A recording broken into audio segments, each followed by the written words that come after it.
Hello and welcome to Wheatzer's Woodshop. My name's Ted. We're going to make some things.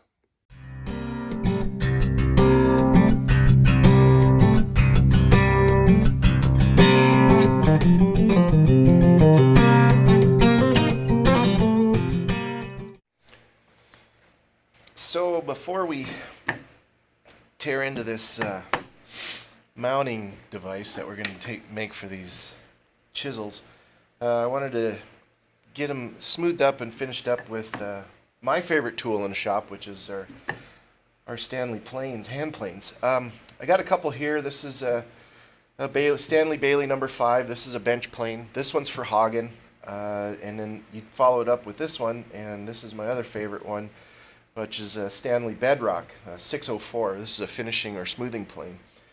Between these two, I could probably get a better finish than probably 600 to 800 grit sandpaper.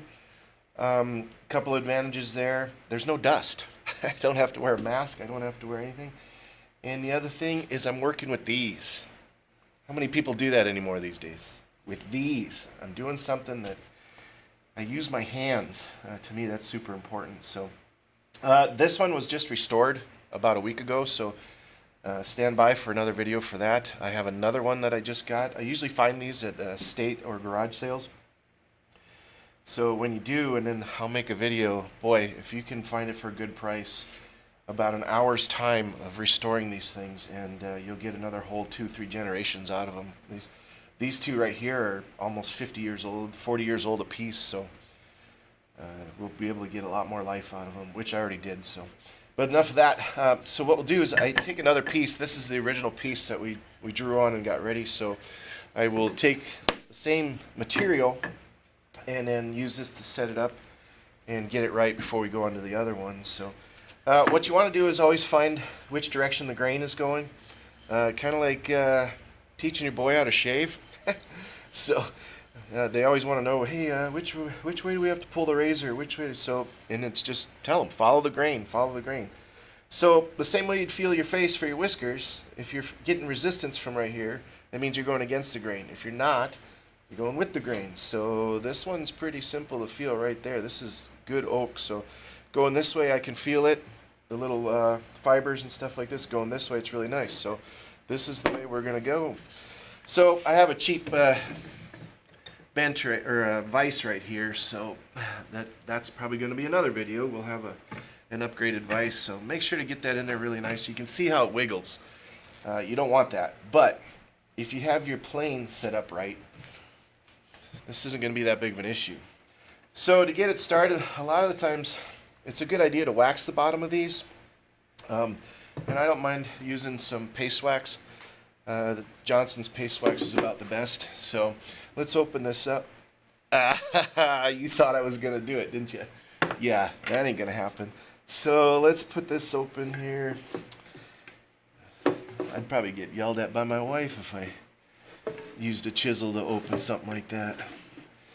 So you don't need a lot of this. And what I like to do is just touch it with my finger and just, that's it. Just a little bit. And always go this way. Your blade is facing this way, so you want to go against that so you don't get your finger. This is down right now, so I can't feel that. So not a big deal.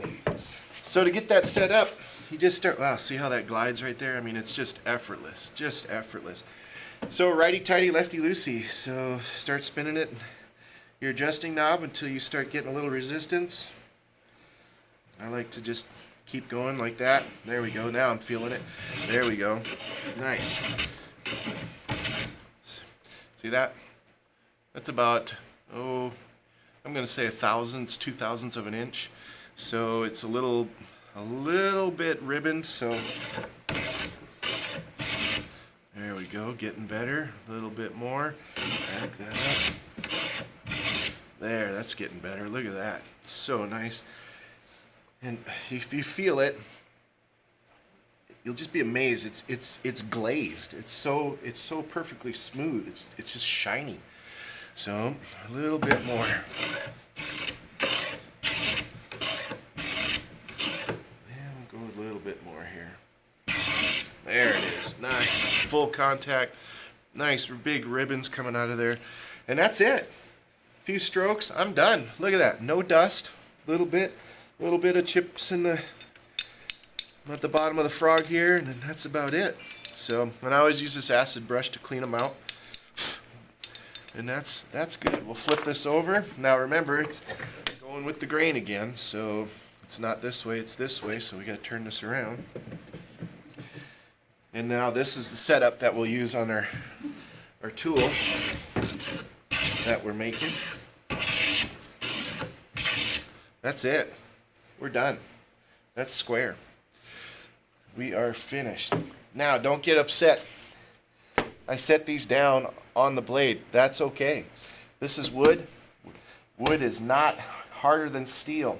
Now, if you slam these down and you don't take care of them and you don't pay attention, yes, you can mess up your blade. But these, like I said, these things have lasted and been around for years, so they can take a beating. But treat them with respect. Look what they do. That was nothing. Just nothing. All right, off to the next step.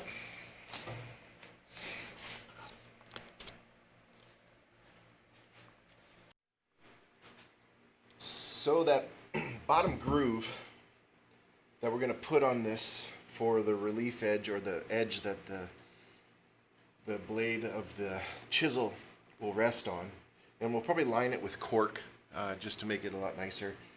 So I've set up a little jig, and we're going to cut that with the router. I got my old Black & Decker here. I use this as my leveling router, so it's real easy to set up. It's got good increments of adjustment, so we'll do a couple passes, go through that. This is the original. Again, we have another test piece in here, so we'll go through on this one, make sure that all works, and we'll see what happens.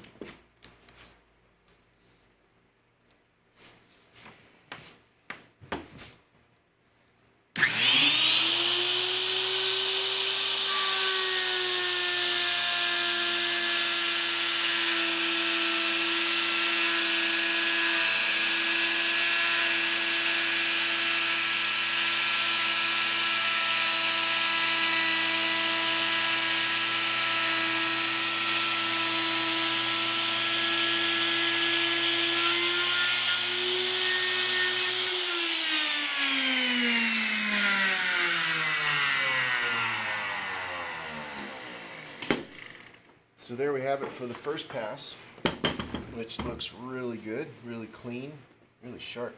Now this is obviously tapered a little bit, but this is our test dummy, so that is fantastic.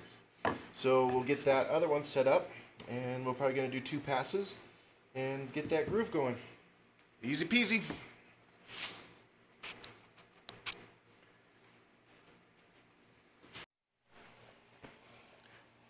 So the groove came out great. A little bit of drift right here, but I can clean that up with a chisel. So I was going to do the rest with the router, and I kind of decided not. So I think what I'll do is pay a little respect to my chisels and christen these new ones.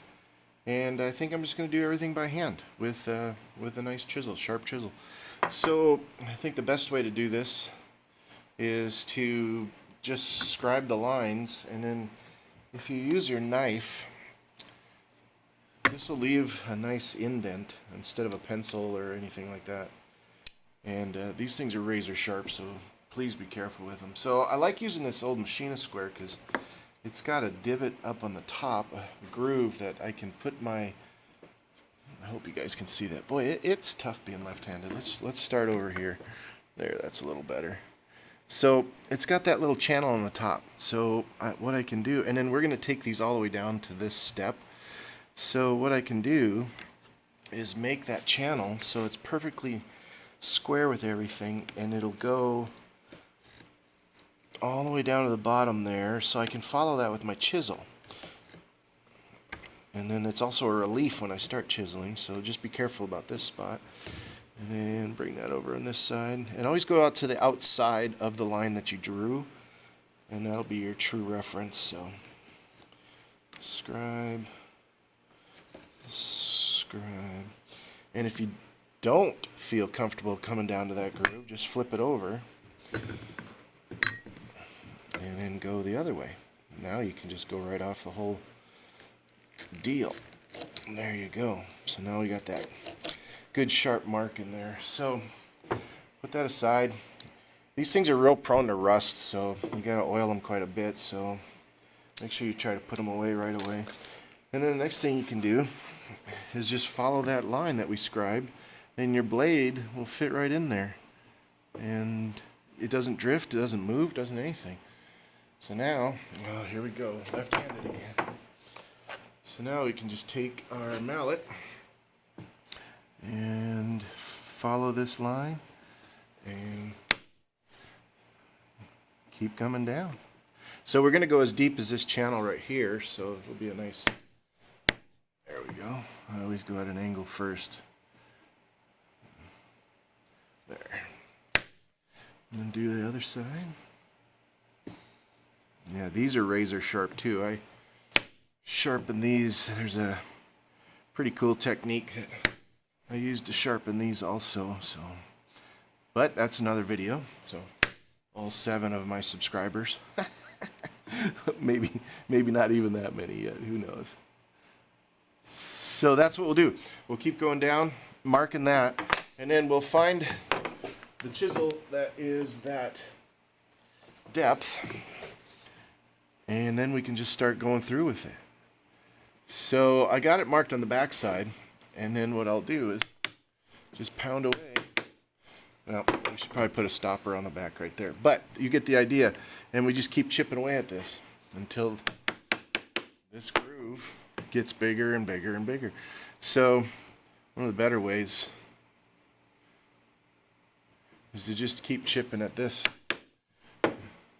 making relief chips, sort of like you would with a drill bit, or if you're any type of machining background, a relief cut, so we can get that all the way through. And then just keep working at it. This isn't going to be the easiest thing in the world, but it's going to be rewarding once we're done. And that's it. And let's see if I can at least start this one right here. Man, I hope you guys can see this stuff, but you get the idea. It's not rocket surgery. And then that's it. So then we can go to this side. Let's see if I can do this left-handed. And we'll just keep picking at it. And each one of these chips will we should start, there we go, start coming out. And then we got a nice clean cut.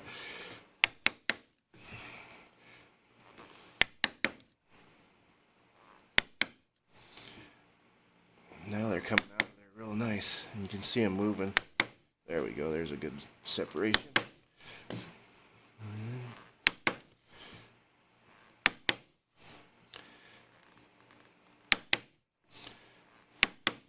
All right.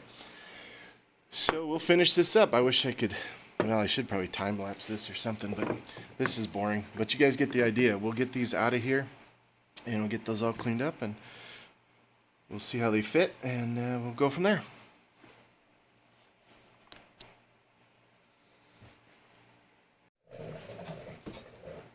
Well, it looks like I learned a couple of things here. One, my chiseling skills absolutely suck. Boy, oh boy, I'm going to have to practice. And number two, you just can't get your chisels sharp enough. I thought I had sharpened these plenty, but they're not. So they work okay, but we just got to be careful. You kind of expect them to, you know, just produce these beautiful chips and do whatever, and they're not. So, but this is what we do. We learn. So back to the drawing board on sharpening chisels, and hopefully, rumor has it, a sharp chisel makes you a skilled chiseler.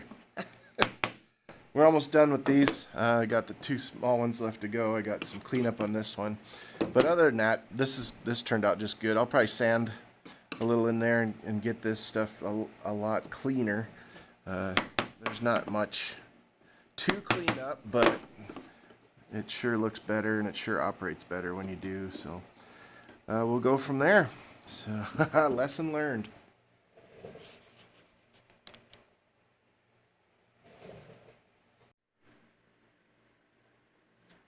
Well, I guess I surprised myself.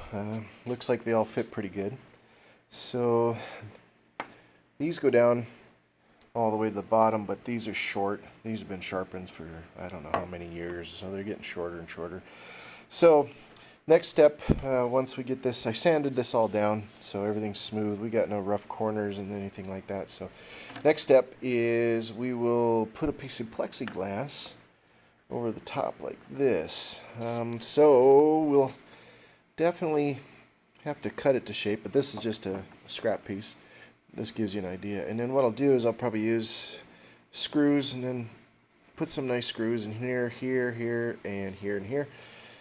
And we'll have to change the saw blade on the table saw so we can cut this to dimension without chipping the ends. This one, yeah, you can actually see it's melted a little bit, so I might have cut this on the bandsaw, maybe not. I think I did cut this piece on the table saw, so looks good so far. And then after that we'll get the feet down here, that'll swivel, and then we'll do the French cleat, flip this over and do the French cleat on the back, and we should be golden.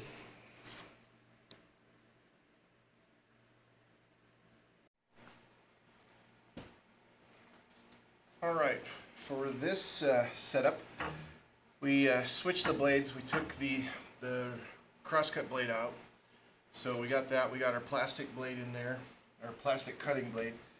So we got our piece of plexiglass here. So I'm going to take the front side off, and that'll be exposure. I'll leave the plastic on the bottom, so that'll protect it from scraping against the metal, so we don't get too many scratches on there. Should cut just fine. This edge was already cut at one time, or well, wait a second. No, this is the factory edge, so we'll use this. I already set the fence, so we'll push this through and see how good it does. The tape, sometimes I put the tape down, so if the film isn't on here, you can run a piece of tape along this, and so it scrapes along that, but we're not too worried about that. So we'll get this set up, we'll turn everything on, and cut away.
That worked nice. No chips, no anything. Clean bottom.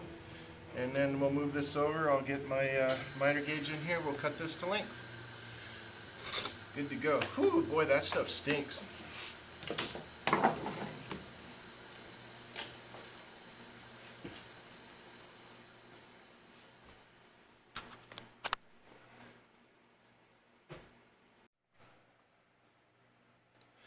Well, since I was too lazy to change the saw blade on the table saw from the composite or the plastic blade to the regular blade, we'll take the scrap piece and then we'll make the feet for the holder. I set this up at 1 inch.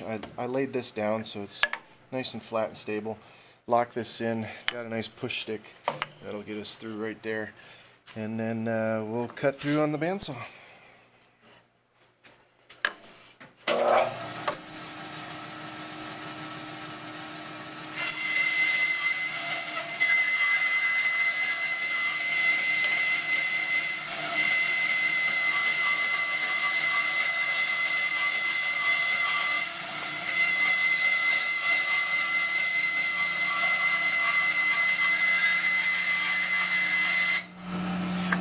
One down. cut.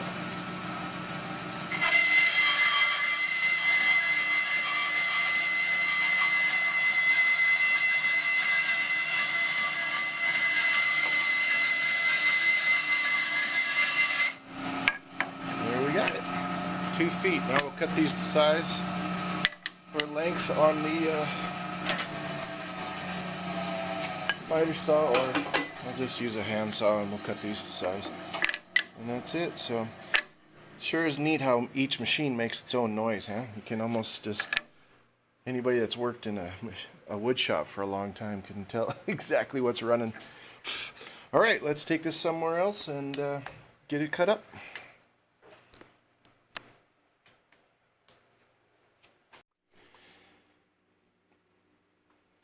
Now that we got the plexiglass laid out with the spots where we're going to put the screws on the face of this, we'll drill on through.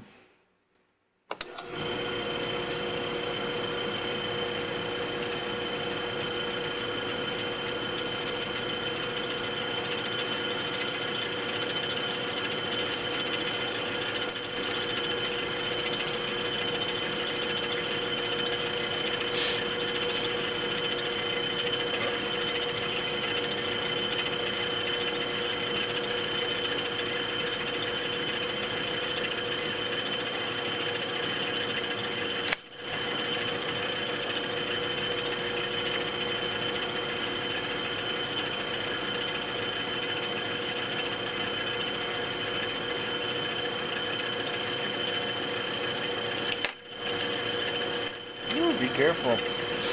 Probably should hold that down a little better. Let's see if I can. If you go a little slower, it won't grab like that. So.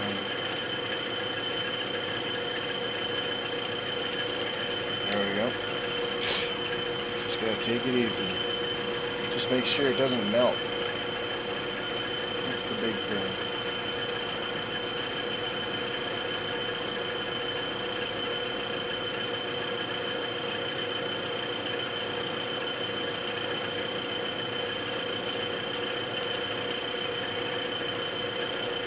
Nice. Good cut. Always go to a different hole or a different wood section so you don't get that tear out on the back.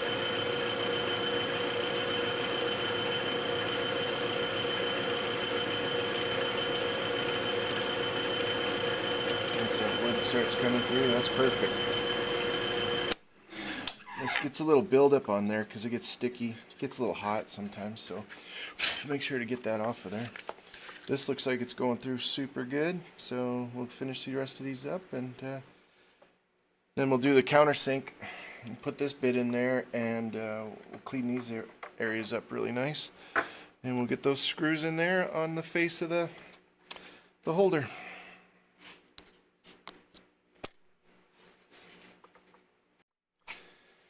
So I switched to the countersink bit and did the first hole. I actually slowed down my RPMs a little bit. These are the screws that are going to fit in there, so this is the perfect the way we want it, just like that. So I'm going to do the rest of these, and you can see the RPMs, they slowed down quite a bit. So what I like to do is touch down in there and get that centered.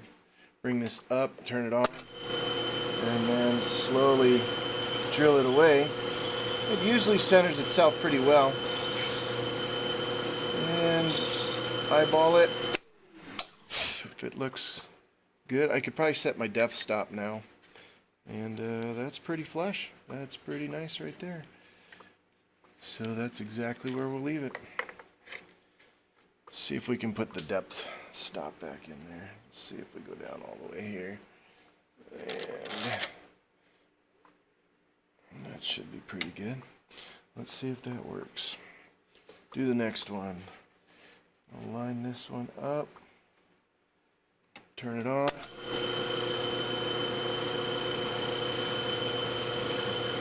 centers itself.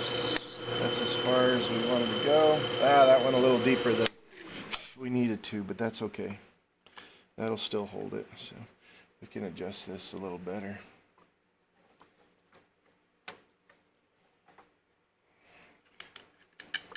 but that's pretty good. Repeat, repeat, repeat. All right.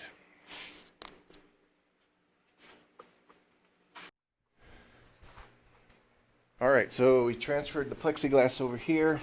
We're going to transfer the holes and the chamfered holes that we drilled onto this wood, or this mount.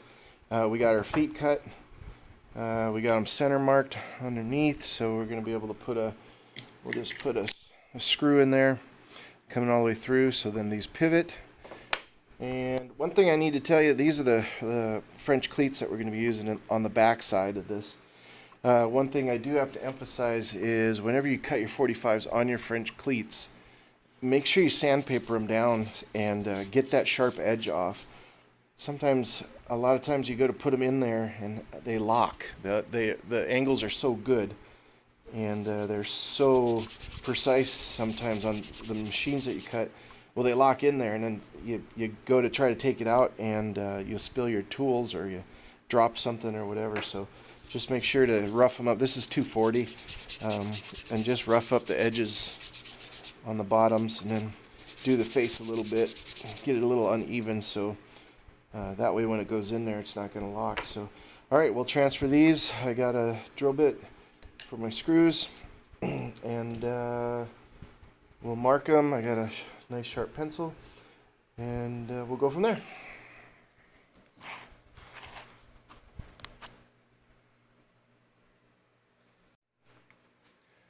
Okay, so we got the feet on.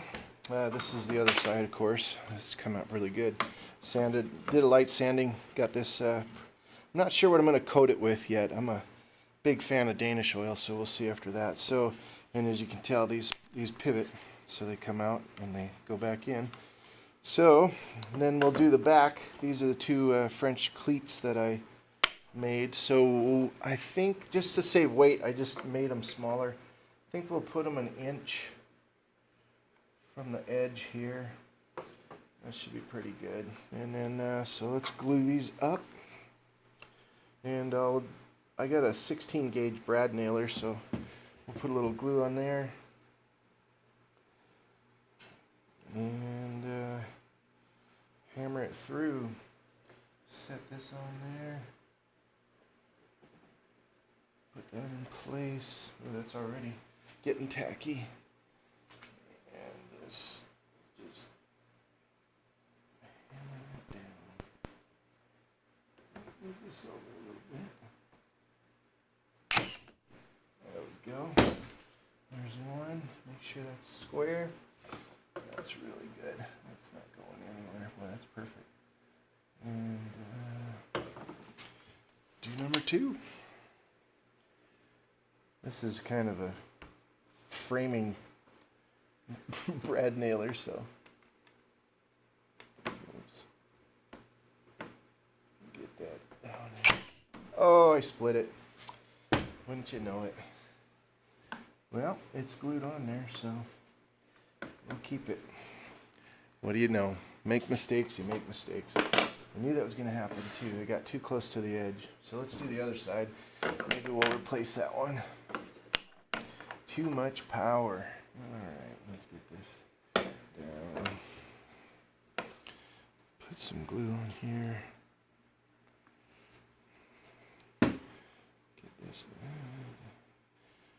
That'll work. Don't want to get any glue inside there. Where's my rag?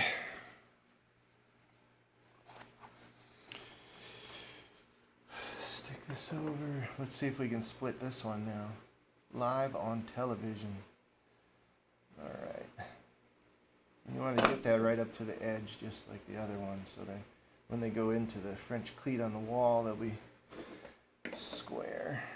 So I know my edge is square on the top, so as long as I have that flush, we're good to go. All right, let's see if this, well, let me just go right here and see what happens. Do the middle. That'll work. Now I'm scared to do the ends. So I guess what we can do is just do 2 of them real close to each other. That way we won't split it. There you go. That ain't moving. Alright, I think I'll just leave this one. It's not going to go anywhere, so it's being glued down. So let that dry and run off. Alright, flip that over. Wipe off all this glue here. And then we'll clean that up once that dries. This isn't going anywhere. That one's fine. Good to go. Alright, now this is the worst thing about plexiglass is it gets so dusty, but this cover is going to be filthy anyway, so alright. Now we'll do these by hand because the plexiglass gets kind of brittle if you use a power tool. So let's get these started.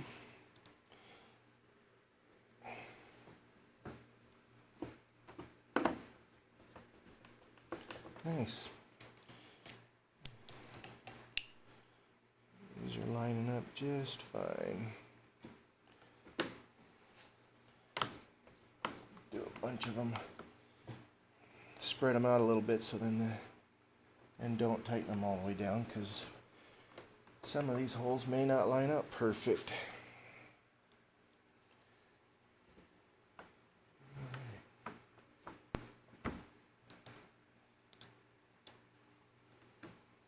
Looks like it's doing pretty good. Okay, let's see what happens after this.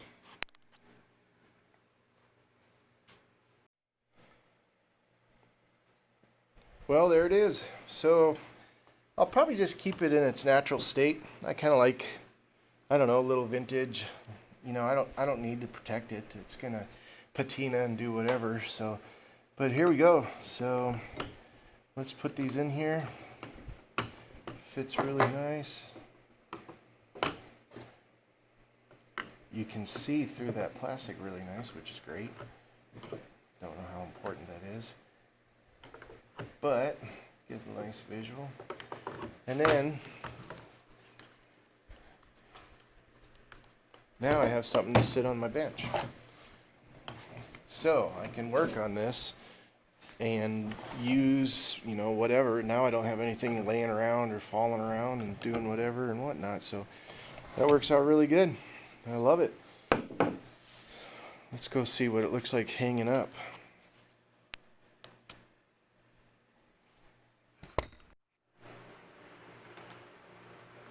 Alright, so now we just transfer it over, turn the legs back, and then put it up on the wall. There she be. That's good. Sits level, stays out of the way. What else do you want? Well, thanks. Thanks, YouTubers. Thanks for following me on this one. This was another improvement project, so we'll see how well it works. Again, wasn't perfect, made some mistakes, live on TV. So, but that's the way it is. Nothing we can do about it. We could probably redo it. I don't think it looks bad too with the finish. I don't need to make it all fancy. It's already fancy. So there you have it. Thanks for watching. Like and subscribe.